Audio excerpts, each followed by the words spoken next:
Antrenamentele intensive ale centurilor negre debutează la ora 6 dimineața pe plaja din Saturn. Nici un minut mai târziu, pentru că artele marțiale impun respect și o disciplină severă.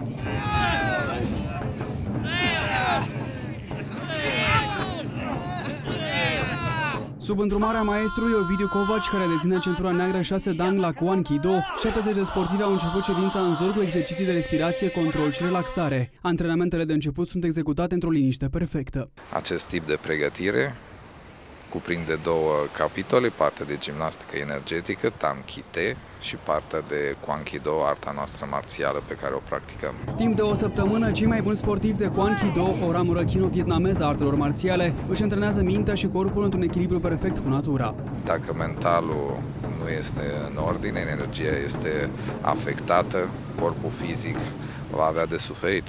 Turiștii care au venit să vadă răsăritul au fost surprinși de prezența atâtor luptători și, ca să rămână cu o amintire, au fotografiat sau filmat exercițiile. Cel mai mult i-au impresionat antrenamentele dure din apă. Există o explicație pentru ele, o spun chiar practicanții. Suferința aduce înțelepciune și în același timp cunoaștere.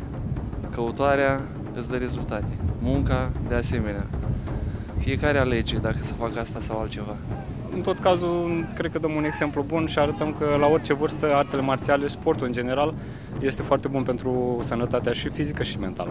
Stagiul anual de pregătire de pe litoral al sportivilor Kwon Ki Do se va încheia sâmbătă 6 iulie.